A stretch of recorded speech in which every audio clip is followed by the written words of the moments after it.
Experience the best of Albuquerque with Duke City Dank Delivery. With their fast and discreet cannabis delivery service, you can enjoy premium greens without ever leaving home. Duke City Dank Delivery is committed to providing top-notch products and exceptional service right to your doorstep. So why wait? Treat yourself today and let Duke City Dank Delivery bring the best of local cannabis to you. You can find them on weed maps here in the Albuquerque area.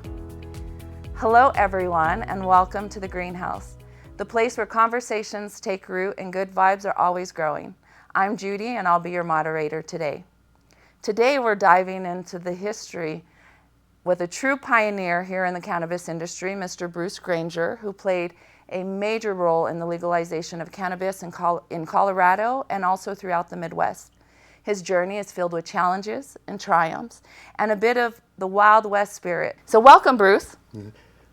For those of you who might not know, can you give us a quick introduction and tell us how you got started in the industry?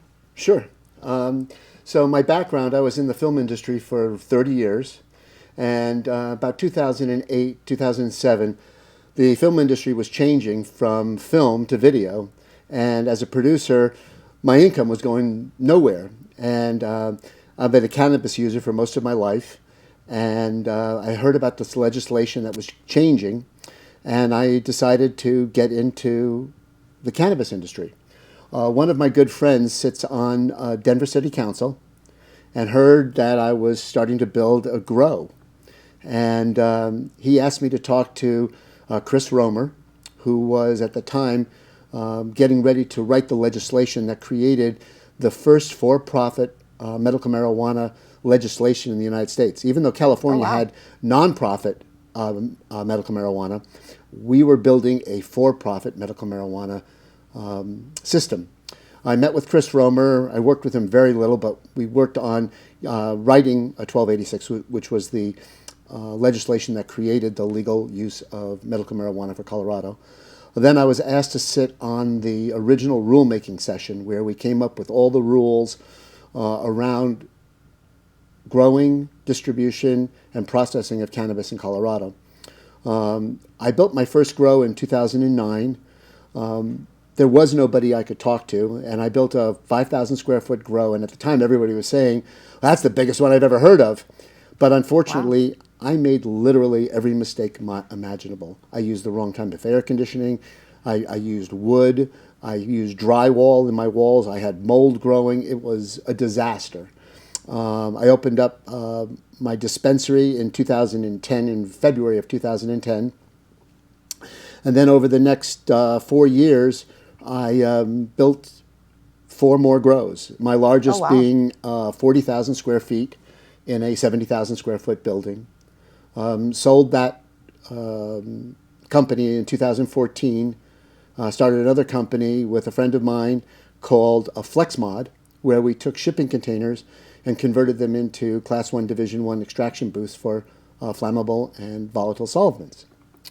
Sold that company in 2018. Actually, I walked away from that company. And then I started my consulting business, Granger Consulting, in 2018, which what I'm doing currently. I find the industry fascinating, and I really don't care whether or not people get into this industry because they want to get high. Personally, I am advocating for the medical use of marijuana. It really helped me with problems I've had with my leg. So it's been quite an adventure. Wow! So we're talking about the wild, wild west, the early days back in the industry. So, can you kind of just tell us a little bit more about what that was like pre-legalization, getting into, the industry? What was really the inspiration behind the jump into the industry, especially considering the fact that at that time it was illegal? Well, we had a medical marijuana law in Colorado prior to 1286 that said that you could get a medical marijuana card. And with that medical marijuana card that you got from a doctor, you were allowed to grow 6 plants and have up to 2 ounces in your possession. And so with the release of the Cole Memorandum, which was in 2009, which stipulated that the federal government was going to have sort of a laissez-faire view of cannabis as long as you maintained laws within your state. Well, in our state, in Colorado, we were allowed to take those medical marijuana cards. So if I could get, let's say, 46 medical marijuana cards, which is what I ended up getting, I could grow over 240 plants. Okay.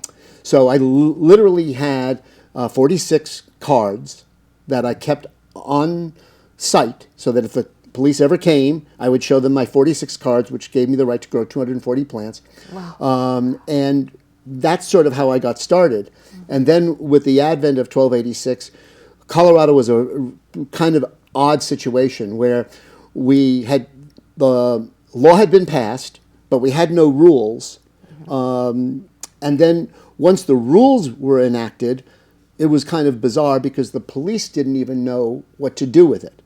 For instance, one of my early forays was I had 2 pounds of pot that I was going to sell to a company called VIP Cannabis. And I walked in there, and it was owned by a bunch of Hispanics.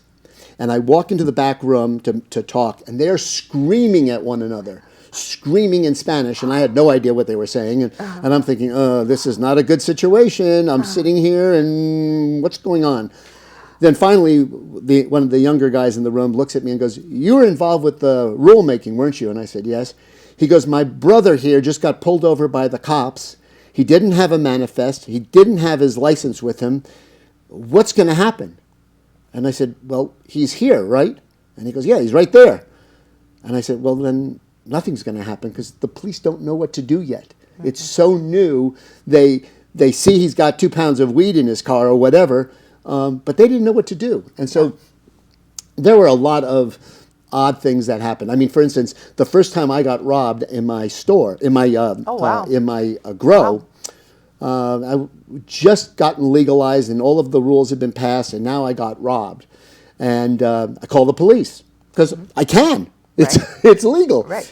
And the police come and they get up on the roof and they see what they had done was they had taken my air conditioner unit and they had taken it off of the curb, and they literally had rappelled down into the room, cut all of the buds off of my plant, and then put them into bags, and then hoisted it back up.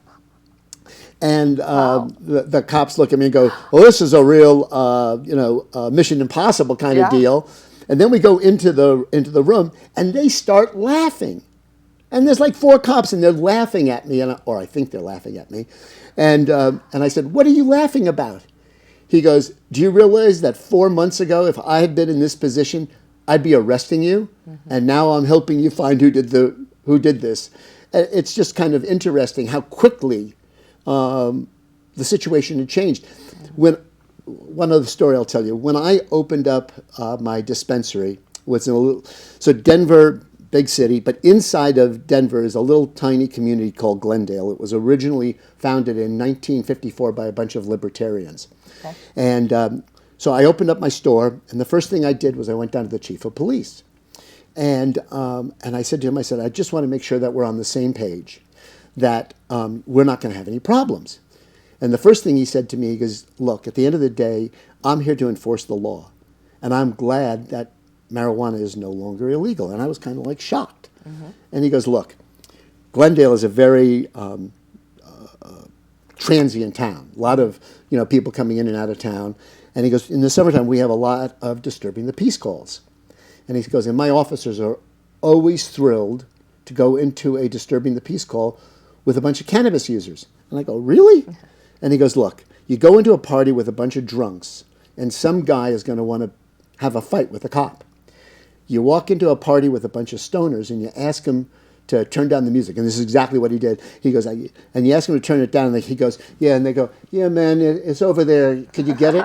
He goes, "They're the most compliant and easy people to deal with." And he said, "The other thing is, you never hear of somebody getting too stoned and beating the shit out of their girlfriend. Right. Alcoholics, happens all the time." He goes, "I prefer to deal with stoners than drunks." Right. And that was from the cop's mouth. Right. So that was kind of interesting. So he had some support. Yeah, sure. Yeah. And I mean, clearly we've been open for probably about a year and a half, and we had the first sort of inspection, if you will. And I would say this young woman, she looked very young, came to the window and, said, she wanted to come in. And we asked for her ID and, and to sign in and everything. And it was actually a test. They wanted to make sure that we were checking ID and going through all the proper precautions. Yeah. And we passed, obviously. So, I mean, in my mind, it was a really good thing. And in those original years, a lot of places were shut down for illegal operations. But here we are now, 14 years into legalized cannabis sales in Colorado, and we've got it pretty much down. As I work across the country, I notice that the same thing sort of happened in Colorado happens in almost every state. Mm-hmm. When legalization happens, the demand outstrips supply, so the cost on the wholesale side is very high. As prices, or I should say, as production increases, mm-hmm. Prices tend to drop, and we end up with a normalization on prices. The thing that I also notice that happens across the country is that there's kind of a race to the bottom, unfortunately. Mm-hmm. People think that they want to grow high-end, really fantastic products, but what they find is that the extra money that a grower will spend to have to trim it by hand, to cure it for 35 days, and all these things to have really high-quality product, ends up not really mattering, and that people want cheap weed. And so there ends up being a race to the bottom for probably 75 or 80% of the market, right. Which is not unusual, because if you look at the beer market, 3 of the main beer manufacturers, Miller, Coors, and Budweiser, they own like 70% of the market. You go into a beer store and there's hundreds of craft brewers, right. But they only own like 30% of the market, because people want inexpensive beer to get that buzz. Mm-hmm. So I think the same thing is happening in the marijuana business, and it's pretty predictable, I think. Mm-hmm. And taking us back to those early days, what are some of the challenges? What are some of the challenges that you've seen kind of evolve over the years? Interesting question. I think the 3 biggest issues that I see consistently. One is people want to get in the business, and they underestimate the cost. It's expensive. And so they think that they can go out and raise money. Well, it's very difficult to raise money in this industry. Obviously, with the FDIC law, right. So they can't go into a bank and get a loan. They can't get institutionalized money very easily either, because there are certain requirements. So really, it's private investors.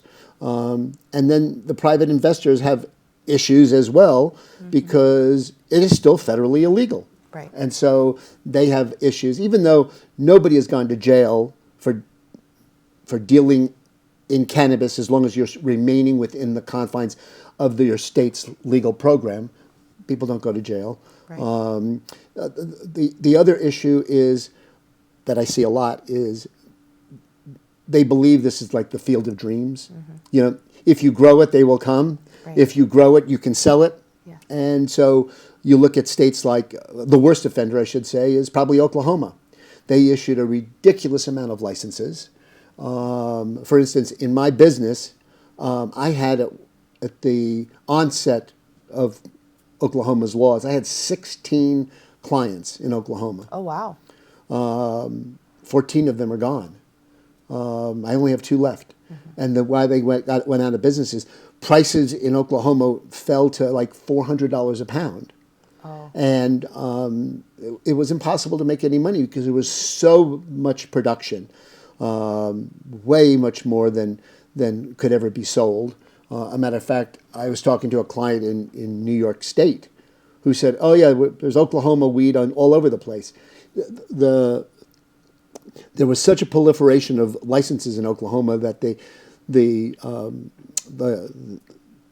police were unable to stay on top of all of those licenses. There were so many of them. So they're really coming down on everybody and trying to really get a handle on all the licenses and reduce it. And I think if you look at a lot of the states, so those states that have limited licenses are doing much better than those that have virtually unlimited licenses. And you look at like Oregon and places like that, where the price is still really low because they basically, if you could afford the license and you met all the qualifications, you got a license. Mm-hmm. And so they were overproduced.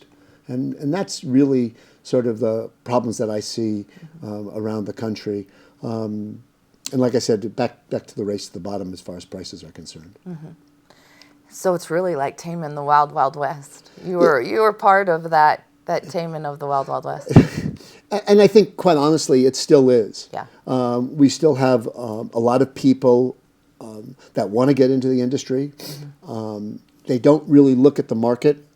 If you were to if you wanted to open up a grocery store, or if you wanted to open up a jewelry store, you would see what the market is. You would see where the competition is probably less in opening up your store there. You would check on profitability and all of those sorts of things. And I try to convince my clientele to do the same. Right. Unfortunately, most people don't. Mm-hmm. They just have this passion and they believe that they can survive in this market. And unfortunately, it's not that easy. Mm-hmm. It's just we're getting to a point where this is a commodity, and we need to treat it like a commodity, and you need to treat it like a business, like any other business. Mm-hmm. People always worry. Well, most stores always worry about theft from the outside. Mm-hmm. The truth is, most of the theft is on the inside. And it's true in the marijuana industry. I had people literally stealing from me out of my store right in front of me. Mm-hmm. And like I had one employee who brought in his own weed into my store, sold it. When I caught him on the camera and brought him into my office and confronted him, he really said, well, what's the problem? Mm-hmm. And I told him, I said, it cost me $83 just to get a customer to walk in the door. Right. Second of all, I can only sell product that has been grown in Colorado under the license, sold under that license, and you just brought something in out of the license and not being taxed, state's not getting anything. And I said, and you don't see anything wrong with this? And he literally did not see anything wrong with it. Mm-hmm. And so, just like in any other industry, I think you have to be really careful about theft from the inside. Mm-hmm. Well, and as far as legalization, can you take us back to, some of those success stories, or maybe, a success story that you have, particularly in the legalization, maybe in looking at how the industry, exactly what you're talking about, people are getting, you have instances of theft and things of that sort. How did you kind of look at combating that? So it's interesting. There is no reinvention. Yeah. All we have to do is look at other industries and get ideas and specifications from other industries. For instance, once I started to realize that theft was happening in the store, one of the first things we did was we implemented, when you started to work for us, we gave you a backpack that was clear. And where did I get this idea from? I didn't get it from thinking about it. I had a friend of mine who worked at Neiman Marcus. Mm-hmm. And that's what they do at Neiman Marcus. When you go to work there, they give you a clear bag. And when you come to work every day, you have to come with that clear bag. Why? Because you can see what's in the bag. When you walk by the guard, he sees what's in the bag. When you leave, he sees what's in the bag. And so it's not like I'm realizing something special. It's in other industries. Right. And so I think we learn from other industries and we just incorporate it within our business. You asked me about stories about success. Yeah. So one of the things that, going back to when I first sat on the rulemaking committee, a friend of mine and myself started this nonprofit called Act for Colorado. And we invited about 70 people who wanted to get into the industry to attend these meetings, which we had every week, that we would ask all of these people who were, trying to get in the industry, what their thoughts were on things that we were going to vote on in the rulemaking. And, got to be friends with everybody there. And I met this one gentleman who was going to open up a store. And I said, so what kind of store are you looking to be? And he said, I want to be the Walmart of the marijuana industry. And I said, well, that's perfect, because I want to be the Neiman Marcus of the marijuana industry. And it was interesting, as we both grew, both of our companies, he was selling weed for $99 an ounce. At the same time, I was selling weed for $350 an ounce. Oh, wow. And bottom line is, he was probably selling 3-4 times the amount of product that was going out of my store. But, he dried in 3 days. He machine trimmed. He didn't cure. I dried in 14 days. I hand trimmed, and we cured for a minimum of 30 days. And those things made a huge difference. But at the end of the day, his volume far outstripped my volume, just because he could advertise $99 an ounce weed, and right from the beginning he knew what the market was, and I think was very successful at that. And I know that that the change in Colorado and the expansion of legalization across the U.S. Definitely has changed views on cannabis. So maybe we can kind of cross over and talk a little bit about culture, the culture that you've seen. I'm sure you've seen a change in culture, and people being more accepting of the consumption of cannabis and looking at it more in a similar light, consistent to alcohol. What have you seen? Well, it's a great question. And the reason I'm smiling is because in those very early days, I was very involved with a number of nonprofits in Colorado that were trying to influence legislation. And so I would go in and talk. And, I would show up, obviously, not in a marijuana T-shirt, but in a sport coat, tie, and wanted to look like what they weren't expecting. Because there were a lot of people who showed up in T-shirts and jeans. I didn't want to be that person. I wanted to show that this business is just like any other business. But what I noticed from the legislators were a lot of concerns about, is Colorado going to become a stoner state? Are we going to be a bunch of stoners that we don't get anything done, and it's going to be, lethargy all over the place? And what I said was, first of all, we're not going to create new users. At the end of the day, most people, by the time they're 21 years old, has tried pot. Whether they like it or not, it doesn't really matter. They've tried it, and if they like it, they use it. If they don't like it, they don't use it. So we're not going to probably create many new users by the legalization. But the things that are going to happen because of the legalization is that we're going to, first of all, assure that the product that people are consuming doesn't have pesticides, herbicides, fungicides in it, that doesn't have mold, so that what they're going to consume is going to be better for themselves rather than stuff that's going to get off the street. The second thing is that the state is going to receive a lot of income. We're going to receive money from licensing. We're going to receive money from taxes. As a matter of fact, I believe in 2021, Colorado, $250 million in cannabis revenue. So fair amount of revenue. And I think that people, the general public, okay, so I'm 67 years old. A lot of my friends... You don't look a day over 20. But a lot of my friends who don't smoke pot started coming up to me and saying, I hear marijuana is good for sleep, or it's good for pain, or it's good for different things. And they were interested in that, but they were very nervous. And what I found was, over time, that nervousness turned into acceptance, turned into their desire to try, and their desire to give it a shot and see if it does help with pain. And what I would tell people all the time is, first of all, the typical marijuana that people walk into a dispensary and buy, it's not good for sleep. At the end of the day, it's psychoactive. It energizes your brain. But CBN, it helps.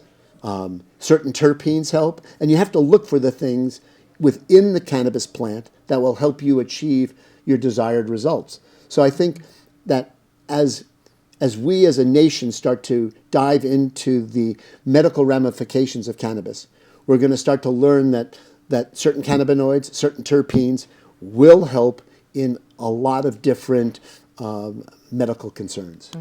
And I think that's going to be the change in shift. And I think that, as I said earlier, the police also, they were enforcing a law that was on the books. I don't know whether or not they actually wanted to, but that was what their job was. And so as we are getting rid of all that stigma, we're getting rid of all those laws, I think people are becoming much more at ease with cannabis in the cannabis market. And here at Stoner's Haven, one of our missions is to continue changing views on cannabis through education and openness. This podcast is a big part of that mission, and the episodes that we have lined up will tackle misconceptions, explore wellness and benefits, and break down stigmas through hard-to-have conversations and open dialogue. Speaking of Stoner's Haven and your involvement here with us, so for those of you who do not know, Bruce Granger is also one of our chief strategic officers. He sits on our executive panel. And so just a little question to kind of share with everyone, what really convinced you to join forces with us? You. Well, thank you. And I don't mean your beauty or anything. Thank you. I mean, Thank you. I get, as a consultant, I get approached many times to come on through their board, come on to be an advisor with them, forego my fees to take a piece of their company. And I don't find most people as organized, as well planned as you. You have put together an amazing team. You have put together a group of people that each one has a specific job within the company, and you've put the group together like you would any other corporation. You've got a CFO, you've got a marketing director, you've got an advertising director, you've got people who will make this successful. You're going to bring a lot to it, but you've hired a team. Yes, And the team is what's going to make it happen. And that's why I decided to accept your offer. And thank you. Well, thank you. That's, I'm very fortunate to have some really wonderful people around me who was, I was lucky enough that decided to jump on board with this project. And so we're so thankful that you are on board with us. Thank you so much. Yeah, thank you. Thinking about the future of cannabis for a second, what trends and changes do you foresee in the industry over the next year to 2 years? And how do you really see us fitting into that? Wow. Well, right now is a really great time to ask that question because there's a lot of legislation out there that is, I want to say, pending. So there's two things that are happening here soon, I believe.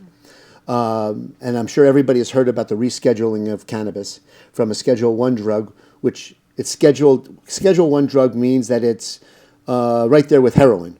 Believe it or not, OxyContin isn't even a Schedule I drug. Wow. So right now, cannabis is right there with heroin and killing all these people, which clearly it doesn't belong there. So they're looking at a Schedule III drug. Now, it's interesting. I don't think that what a Schedule III drug means is really going to happen. Because if you look at the federal government right now, we are a Schedule I drug, and they're not enforcing that. But a Schedule III drug means that it has to be prescribed by a doctor, administered by a pharmacist. Well, that doesn't make any sense.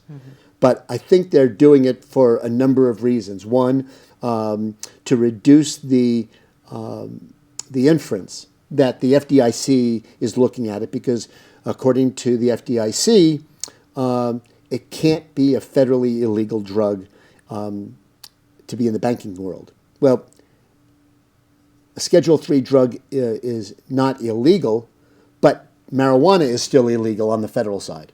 So I don't know that it'll change that. The biggest problem in this industry are two things. One, the IRS.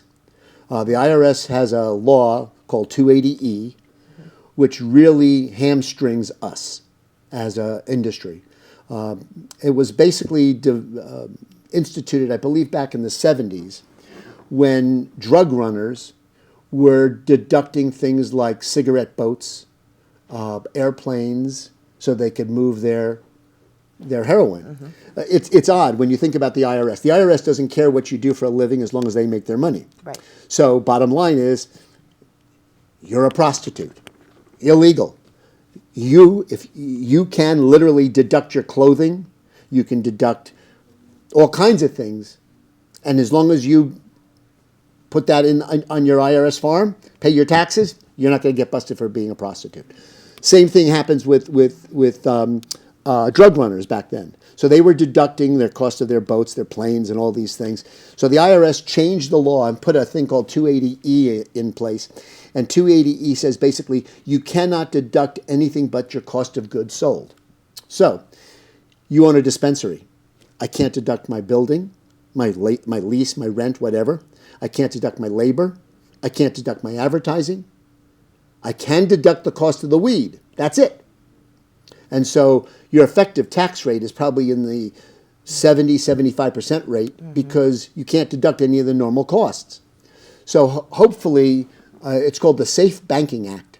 And so if Safe Banking Act is passed, 280E will probably go away. And actually, I'm not sure if it's the 280E that will go away from the Safe Banking Act or from the rescheduling. I'm not sure, but hopefully the 280E will go away. Also, Safe Banking Act will allow us to bank legally. So all you'll have to do is show your license to legally be in the marijuana industry, and you will be able to bank, we'll be able to get loans, and we'll be able to act like a real business. I don't foresee federal legalization. I think the states don't want it. I'll tell you why. Right now, the law is if you have a license, you can grow in New Mexico, but that weed that you're growing in New Mexico has to be sold in New Mexico. So they're getting taxes from the growing, from the selling, and they've got taxes all lined up in that. If it's federally legal, what would happen then is why wouldn't you build a massive 1 million square foot grow, let's say in Nebraska or Wyoming, Interstate transport, and then move it into all the other states, right? Reducing your cost of goods sold and increasing your profitability.